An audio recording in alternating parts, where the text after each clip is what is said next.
Are you serious?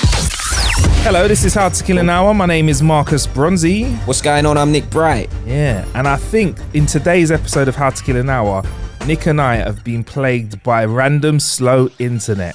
So there may be some delay between us talking and hearing each other. Which is super annoying, to be fair. It's like when you watch the news and you think in this day and age, how is there still a massive delay between the studio and wherever the correspondent is? It's mad annoying. It's like, now we're going to cross over to our correspondent, Steve Jones, who's in Manchester. Steve. Thank you very much. It's like, what is going on? And you know what? I feel like it happens a lot in the places that you'd expect them to have a real clear connection set up regularly, like outside the Houses of Parliament, outside football pitches. These places aren't moving around. They're in the same place every single week, every single day. So why can't you just hook up some high quality connections? It makes me laugh, man, because sometimes they'll like have a correspondent in Australia or Japan or like, you know, Washington, DC, and it's like instant. Yeah. And I'm like, but yet when you've got someone in Southend-on-Sea, it's taking 7 seconds of silence for them to hear what you're saying. And welcome to the Groancast. Right, so today's episode, Nick, we're going to be talking about the biggest ransomware attack ever. Sounds exciting. Sounds riveting. I can't wait to hear about it. It is. It's not as dry as it sounds. Honestly, it's exciting because we're going to be talking about one of the biggest hacks ever. And when you're talking about the biggest of anything ever, I don't think it can be boring, can it? I'll wait until the end of the episode and we'll see if you can convince me as to whether the biggest ransomware attack ever is exciting. All right, I'll hold you to that, Nick. Fair enough. All right, so this ransomware attack shut down some of the biggest employers of people in the world and also has a cheeky little twist at the end of the story, which will make it even more exciting, Nick. All right. It also caused £6 billion worth of damage worldwide, at least. 6 billion. All right. Okay. Now I'm starting to sound interested. Yeah. I mean, have you had any hacks or fraud attempts on you? I know at the moment there's this rife set of text messages that are flying around where people are like, oh, you've just missed your delivery. You need to pay for it to be redelivered. Everyone seems to be getting those texts at the moment. I haven't had that yet, but I keep getting the, hello, HMRC need to contact you. If you don't respond, you will be arrested. Like, have you had that one? I've not had that. What is that, when somebody calls you and it's like a robot? Yeah. It's like a robot saying, somebody from HMRC will be in touch if you... Like, basically, it says you owe a load of money, and if you don't pay the money, you're going to get arrested. And I'm like, yeah, all right, mate. Sure. HMRC need to contact you. If you don't respond, you will be arrested. Do you know what? Who almost got done by that? She spoke about it on the show, actually. Ramel London, lovely presenter. She said she had her card out and was about to pay somebody that called her, and then at the last moment she was like, hang on, something's not right here, and then she didn't. But she almost got done by it, and she's a smart person. That's the issue with the internet, though. You know, like, I feel bad for older people because, you know, generally younger people are on the lookout for these scams and stuff like that, but older people aren't as tech savvy, so, you know, they get caught out by things like that.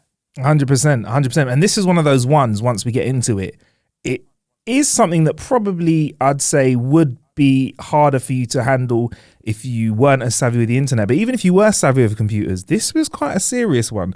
So before we get into this a bit more, I just want to say big shout out to the National UK Audit Office for big chunks of facts, and bbc.co.uk and acronis.com for a bunch of detail in this story. That's where I did a lot of the research for this. So on May the 12th, Nick, 2017, a program called WannaCry tore across the globe, infecting 250,000 machines in more than 150 countries. It affected the NHS, Spain-based Telefonica, which is the owner of O2 here in the UK, America's FedEx, German railway companies, airline companies as well. It was the largest ransomware attack ever. First thing first is I can hear you screaming at me, Nick. What is ransomware? That is the question on your lips, isn't it? Yeah, pretty much. Like when it comes to viruses and stuff like that, I've got no idea what's going on. You know, I mean, I've got a Mac, so viruses, I left those behind when I left Windows behind back in flipping first year of uni. Shots fired. Yeah.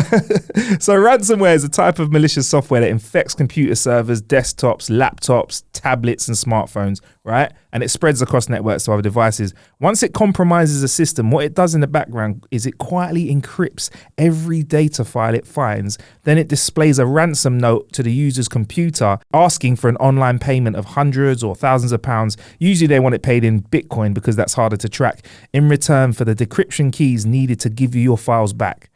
So quite literally, you'd be on your computer like, and then it'd be like,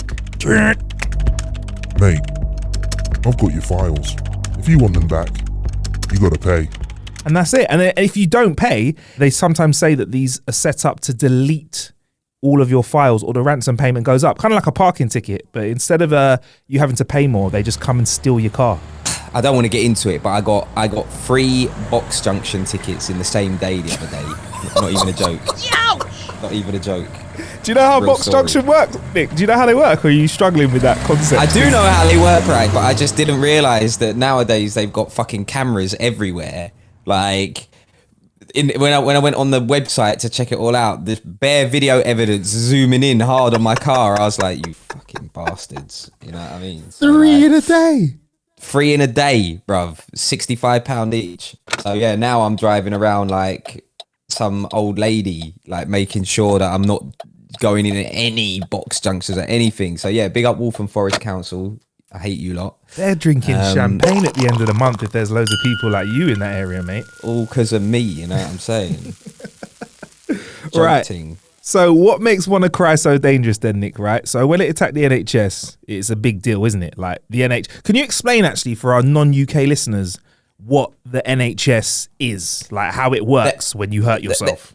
The NHS is the National Health Service, and it is something that is revered by many around the world because a lot of people live in countries where you have to have private medical insurance. I'm sure American listeners can definitely relate to that, where if you're poor and you can't afford the insurance, you don't have access to healthcare, whereas the NHS gives everyone access to healthcare. You can have private healthcare in the UK if you want. Rich people still have that, and they can go to slightly nicer hospitals and see slightly cheerier doctors. But the NHS is a great thing, to be honest. And during the pandemic that's obviously just happened, the coronavirus pandemic, has really come into its own and shown just how important it is. So yeah, basically free healthcare for everybody in the UK. You pay a tax on your wages, and that essentially funds the NHS. Yeah. I mean, and I was trying to explain to my American friend, Nick, right, about it. And they were like, they found it really hard to believe because we're so used to it. We're like, yeah, it's normal. They were like, so dog, you trying to tell me, dog? I don't know why they exhibit now. So dog, you trying to tell me, dog, when you fall over and you break your arm, you go to the hospital, and when you leave, what'd you do? I'm like, You say bye. they're like, what? Okay, right. You get a flu, right? You get that coronavirus, right? You come in, you're sick there, you're there for 3 weeks, you're on a ventilator, you got scans, you got whatever, you leave. What happens? Bruv, you walk out of there and say thank you. You don't even have to say thank you, really. You should, really. But you say, you can just walk out of there and you'll find they were like, nah. Hang on. So you go to the dentist. And I'm like, yep, they kind of cover that as well. There's kind of a situation there. Nah. You got dental? Nah, I'm moving over to the UK, man. I don't mind that snow and that rain, man. I'll take that. That's because, bruv, like, I didn't realize how expensive hospital treatment is. Apparently it's like, is it like $5,000 or something to get an ambulance out or something like that? Yeah. I mean, look, I knew that it would be expensive when, like, my mum for most of her life has been a dental nurse. Right. And like she's worked for NHS dentists, but also private dentists and stuff like that. So when I've seen and had certain treatments done, like because she works there, I get niced, so it's all good. But like I see how much certain things cost when you have them done private in a dentist. Yeah. So I'm thinking if it costs that much for dental, I'm thinking for like actual medical heart transplants and blood transfusions and all of that, but like fixing a broken arm and blah blah blah, that shit's gonna be crazy. Yeah. Can you imagine like a lung? I reckon a lung's probably worth more than a car, easy, an expensive car. Depends Easily. what car we're talking about here. What more than a Lambo? More than a Lambo. I don't know. What, like the lung, the transplant, the like the actual doing of the operation? Yeah, man, it could be quite a bit. Also, we've got prescriptions here as well. Can we explain that super quickly for people who well, obviously I know there's prescriptions in other countries, but our prescription service kind of works differently here as well, right? I don't know, does it? Yeah, we've got like I only know how it works here. Like we have a fixed cost. Whatever the medicine we're getting is, we have a fixed cost for prescription. Whereas I'm going to be honest, I haven't had a prescription since I was probably in the last 15 years. I haven't had a prescription. Wow, I don't even Nick. I don't even have a doctor's. What? Yeah, it's mad, isn't it? I ain't been to the doctors for like, I don't know, probably about 12 years. So I'm pretty out of the loop when it comes to how prescriptions and all of that work. Nick, are you trying to tell me that you've never been ill before for the last 12 years? Does that mean that you might be a superhero? Have you tried punching through a brick wall lately? I mean, it's your words, not mine. But all I'm going to say is I sleep standing up. That's all I'm going to say. You know, and people think that's weird. I just stand there and recharge in the corner. Yeah, I mean, it's a bit freaky at first, but once you get used to it, it's cool. Fair enough. Right, anyway, so back to the NHS. So, so NHS is, actually prescription. So, so it's a fixed price for everything. So whatever your medicine is, if it's heart medicine, lung medicine, eye medicine, we pay a fixed cost for it instead of having to pay more for your medicine depending on what kind of medicine it is. So yeah, we've got a good system over here. So basically, when the NHS was hacked, it's a messed up scenario when it got hit with this ransomware, because obviously if you can't access a computer, you can't access appointments, information for people who need their medical procedures. So really, this ransomware attack could have ended up, I don't know, they've not said it officially, in people dying. So this is serious stuff now. It ended up costing us over here £92 million, and like I said, about 6 million across the globe. So on the 12th of May 2017, the NHS was brought to a standstill by this WannaCry outbreak, spreading across hospitals and GP surgeries across England and Scotland. NHS staff shared screenshots of the WannaCry program, which demanded a payout at the time of $300 or £230 in virtual currency Bitcoin to unlock the files for each computer. Here's a picture of a screenshot of the ransomware. Can you describe what's going on in this picture, Nick? It says, "Oops, your files have been encrypted. What happened to my computer? Your important files are encrypted. Many of your documents, photos, videos, databases, and other files are no longer accessible because they have been encrypted. Many of you are busy looking for a way to recover your files, but do not waste your time. Nobody can recover your files without our decryption service." You're right. that shit was hard. It locks you in basically, and it does look kind of pop-uppy. And then I know we had a chat here about how it looked pop-uppy and Pornhub joke. Yeah. To be fair, you'd want to get back to whatever you're surfing because it looks crass, doesn't it? It looks crude. Asking for, at the point we're looking at it, this must have been a little bit further along because it's asking for $600 worth of Bitcoin, and you've got to send it to a specific address. It's also got this timer on the left-hand side and a padlock, hasn't it? The timer is on 0000. So I mean, whoever took this screenshot, they must have lost all their shit because we on complete zero here. Yeah, exactly. But yeah, so it looks kind of ropey, but clearly nurses and doctors didn't have 600 quid knocking around because this was the NHS. And another thing about the NHS in the UK, the doctors and nurses, surprisingly, aren't really paid very well, to be honest. Yeah. So it meant that loads of appointments were cancelled, loads of operations were messed up and cancelled as well. Staff had to revert to using, Nick, this old school technology called pen and paper. And they even Classic, had to use mate. Classic. If it ain't broke, don't fix it, Yeah, me. And they had to use their own mobile phones after the attack affected key systems. Could you imagine that? Like, you're in hospital and the nurse is like, yeah, hang on, I'm just going to take your blood pressure, but do you mind if I just finish this game of Angry Birds? Because I'm nailing it at the moment. Candy Crush. Like the thing is, it reminds me of like back in the day when I was at college, I used to work at Homebase, big up the DIY store gang. And every now and then the tills system used to go down there. And like if anyone wanted to pay on card, obviously when the tills went down, it was a myth. We had to get that. I don't know if you remember it. It was like, is it called a franking machine? I'm not too sure. It's like you put the card in it and then it's got like it's got like a thing that goes over the card and like presses. It's so hard to describe. It gets it's like a double-sided paper, isn't it? Yeah, and it takes like an imprint of the card, so you've got all the like, you know, card details and all that, and then when the system comes back online later, you can run that through the system. But it's like so old school. We should put a picture on the Patreon of the credit card manual imprinter machine. That's what they're called. Yeah.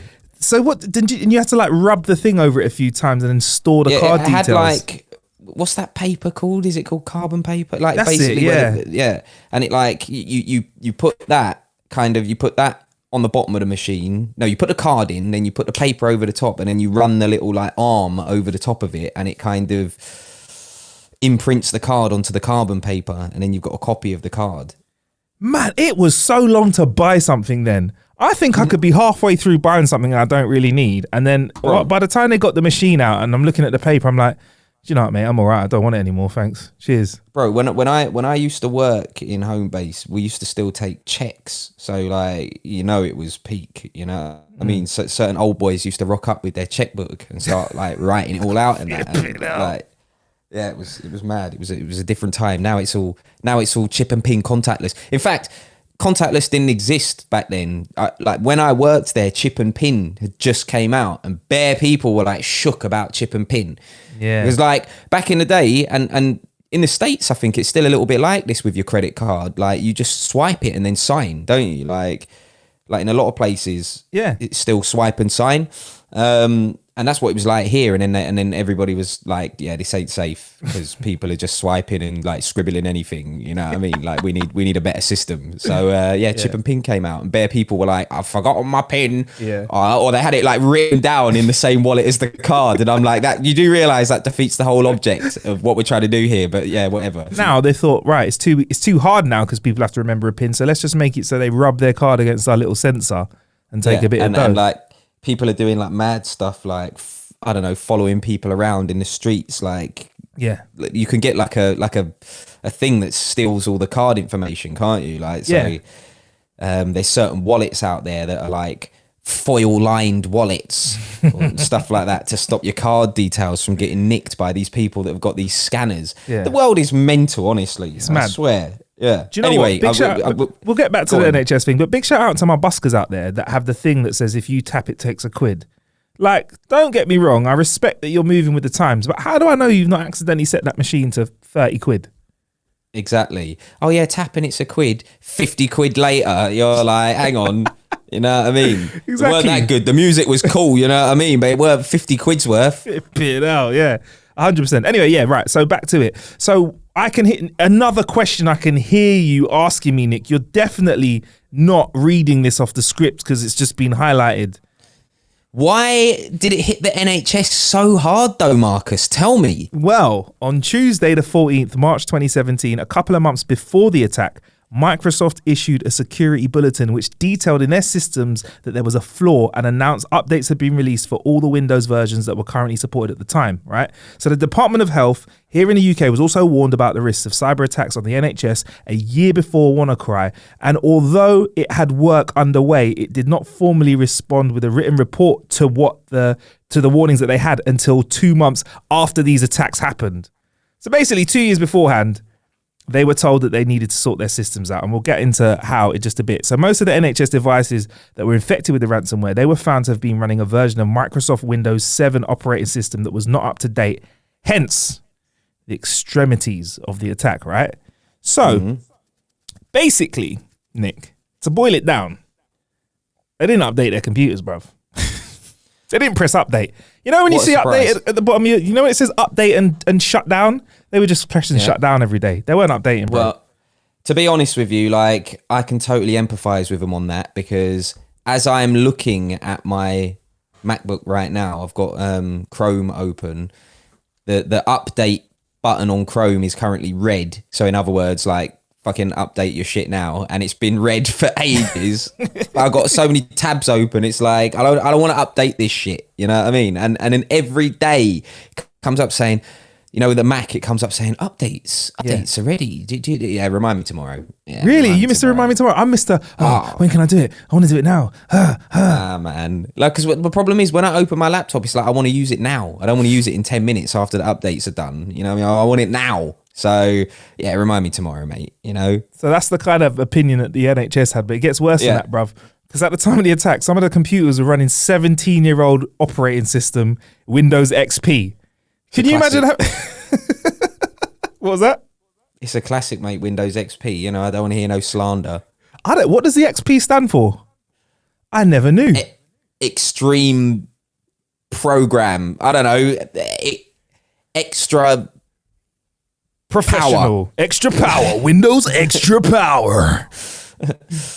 Who knows? But yeah, can you imagine that though? I have noticed that my doctors, because I do go to the doctors, my doctor's computer is slow, but the fact that it's running a 17-year-old computer program, you tell me any computer that runs halfway decent 17 years after it's come out, bruv. Mac or Windows or whatever. 17 years! 17 years ago, there was no iPhone, Nick. Can you imagine? That is wild. 17 years. Hell, 17 years. So in an unusual move, Microsoft actually released a patch for WannaCry for Windows XP. But who was behind the attack, Marcus? Who did it?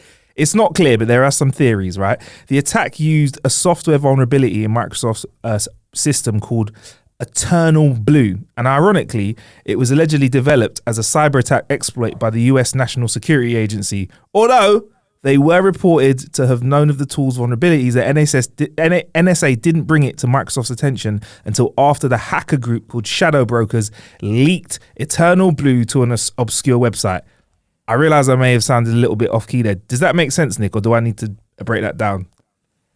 I mean, it's probably never going to make sense to me, no matter how much you break it down. Leaked Eternal Blue. So basically, there's a vulnerability called Eternal Blue. They called it whatever, because you call it what you want, innit? If you find something, you get the right to name it, don't you? I guess so, yeah. Yeah, that was it. And basically, they told a few people about it, and Microsoft wasn't aware, but the NSA did know. So basically, if the government knows about there being a problem with your computer system, they should kind of tell you, shouldn't they? I mean, it would be nice. Yeah. Exactly. They didn't know. So further analysis of the attack by companies such as a cybersecurity company, Symantec, they revealed links to a collective called the Lazarus Group, who in turn have been linked to North Korea. However, the attack doesn't bear the hallmarks of a nation-state campaign. It just looks like somebody trying to earn some Bitcoin, basically. So what they're saying is, man, like Kim Jong-un weren't involved. You know what I mean? He was too busy getting. He was too busy getting his boot cut trousers sorted out and his mad hairstyle. So to be, too busy getting that overcomb sorted, slicking that trim. Yeah. Big up, Kim, if you're locked in, mate. What stopped the attack, though? How, because it's out there now. Obviously, everyone's shitting themselves, looking at their computers, going, like most doctors and nurses probably, I don't even know what Bitcoin is. How the fuck are we going to get our shit back? So what stopped it? A Marcus did, Nick. A great man, like all Marcuses are. A legend amongst humans. The only Marcuses I know are backstabbing, snivelling toads. They're the only Marcuses I know. Well, I don't know how to respond to that. But yeah, it was a gentleman called Marcus Hutchins. So Marcus, who was about 22 years old at the time, he did some digging around and found an accidental kill switch. So yeah, he just was like looking at the program. He's a bit of a guy that's into that hacking stuff. Found it and was like, hey guys, I think I found a way to turn it off. They turned it off. Simple. And how much did he get paid for this? Nothing, because he was what they call a white hat hacker, right? So in the hacking world, there's black hats and white hats, and black hats are the ones that do that would have made the program, and the white hat guys are like the ones that are trying to save it. The white hats are like Neo from the Matrix. I don't like the racial connotations that are attached to this white and black. Why is the black one the negative one? I thought that as well, I'm not looking for racism in everything, but it's the same as like the white knight. Yeah, is always like the good one. It's like, what is this? You know what I mean? But anyway, irrespective of whether he's the white hat hacker, which sounds weird if you say it fast, like, he still should have got some P for this. I reckon he should have got paid like £92 million worth of damage, and he stopped it. It could have been double that. But no. And got a thank you, got a Coke and a smile. Cheers. Well, I mean, well, you know, it did go well. So, you know, after they were like all praise Marcus the Great, another in a long line of Marcuses, you all over the world are amazing. After that celebration, in August 2017, a few months after the attack, he was in LA at a hacker conference where, let's face it, he weren't buying the drinks, was he, at the hacker conference? Yeah, they were buying him drinks. He was dancing. I don't know. I feel like I don't want to have nerdy stereotypes, but you know when you have like the kind of party nerds that you see, like kind of in the Matrix, the ones that like to have a little party, listen to trance techno music. He was in LA vibing. Apparently, he likes to have a few puffs as well. So he was absolutely hanging from being out and about, and he sees. Well, actually, the legend has it is the legend because he's a Marcus is a legend. He saw a surveillance van across the road whilst he was like finishing up in LA, and then when he got to the airport on his way to make his way back to the UK, he was arrested by the FBI because a few years before he accidentally found this kill switch, or intentionally found this kill switch for WannaCry, he did a naughty bit of programming called Kronos, and it was made to, I kid you not, steal banking details from people. So in fact, he is a black hat hacker and not a white hat hacker. Is that what you're saying? I think he was a black hat turned white hat, then got arrested for black hat behavior before he was a white hat hacker. Mate, listen, what's the saying? A leopard never changes its spots. Yeah, something like that. You know what I mean? So once you're a bad egg, you know, don't try and pretend like you're a good egg. A leopard never changes its spots. Of course it doesn't. Exactly. That's like saying a tortoise never changes its shell. Well, a hermit crab does change its shell. You know? They don't have a shell technically. They roam the beach to find the best home. So this Marcus was in fact a hermit crab instead of a cheater. Are you saying he was more of a cheater? I'm saying he was more of a cheater because he pretended that he was good, but actually really he was bad. Maybe he was a bad kid who realized the error of his ways and then decided to become a good kid. Because he's only 22 bad at the kid time. Gone good. But no, yeah, I doubt it. He sold his Kronos for $7,000 back when he was younger. But I'm gonna presume that thing kicked ass and made a lot more money than the $7,000 it was sold for, stealing banking details. Yeah, I mean, he's a fool. He's not a good businessman, that's for sure. Yeah, I mean, look, I would have. You know what he should have done? He should have licensed it out like Netflix for a monthly payment. That's what he should have done.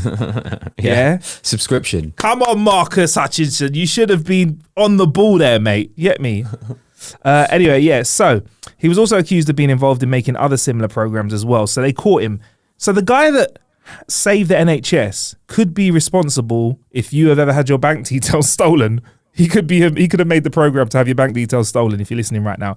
But I'm thinking, Nick, if I'm in the interrogation room, right? If you're interrogating me, this is what I think Marcus should have done. Marcus, you little shit. Well, I feel, before we carry on, I feel really attacked personally. Just, okay. Hi. Wow, FBI officer, that's a bit rough. It's hard to get into this character. Right. I like it. Hey, you little hacking shit. I found out that you years ago, before you saved the NHS, whatever that is, before you saved the NHS, you sold Kronos for $7,000. Oh shit. Okay, well look, I'm gonna come clean. I did do that, but can we just roll it, please, officer? I don't know why you're holding a gun in my face right now, because... Shut up, man. Shut up, you little shit. Shut your mouth. This is America. We shoot first. Think later. Okay, well, look, can we just... The NHS thing, look, I don't want to say that you can make an allowance or anything like that, but, you know, like, the thing that I did that was bad with Kronos, I feel like by saving the NHS, I've like saved lives, maybe. So why the fuck did you call it Kronos? What is Kronos? Sounds like a mix between a croissant and a donut. Well, it's actually to do with some Greek mythology. It's a nerdy joke for us nerds on the inside. We like it, but I do like donuts as well. But can we just I think I may have saved some lives, and I think maybe, is it possible for me to trade in my good white hat behaviour for the stuff that you've nabbed me for? No, you're getting banged up. You're picking up the soap. You're going to jail. And I'm gonna love it. I think you being an FBI agent is one of the best things I've heard ever. I had no idea where that sketch was going. I was trying to freestyle it, but I'm too out of the loop of the Kronos world to know what the hell I'm saying. I mean, maybe I could be an FBI agent then, because they probably have no idea either. Yeah, mate. Some of these, when you look at some of these true crime stories and you realize how these criminals got away for so long, it's because of the flipping agents being so crap at their job. Like, I feel like if I was an agent and I was interrogating, I'd just be like, look, So, did you do it? all right, No. All right, cool. But come on, it's me, innit? It's me. Did you do it? Did you do it a little bit? No. Look, come on, look. Let's just say, hypothetically, you did it. And I asked you hypothetically, did you do it? Did you do it? Oh, because it's you, bro. Yeah, I did, man. It was sick. Like, yeah, it made a Kronos, innit? What a name, bro. What a name, Kronos. Cool. All right, yeah, you go in jail. What? I thought we were bros. Man. I thought we had a connection. So yeah, basically that's what happened. So he was nabbed, and he had to go through the whole legal proceedings. But an older, wiser Marcus made the following statement in April 2019. Would you like to take over the mantle there for this quote, please? I will. I regret these actions and accept full responsibility for my mistakes. Having grown up, I've since been using the same skills that I misused several years ago for constructive purposes. I will continue to devote my time to keeping people safe from malware attacks. There we go. So he's Whatever, Marcus. See, everybody says that shit in hindsight. You know what I mean? Like, after you know the facts, after you've been threatened with getting banged up. You know what I mean? Like, everybody says that kind of stuff, the beggy stuff. I wouldn't trust him. You know what I mean? I wouldn't trust this guy if I was the feds. I'd be like, yeah, right. You're gonna get out of here. Hack yourself a new identity, and before you know it, you'll be, rolling out Kronos 2. Yeah, Kronos 2 on the side, sucking in. No, he'll make a big transmitter that will just draw everybody's card details, like from a tower in the centre of London, innit? Like some super evil criminal. With my device, I will have all of your details.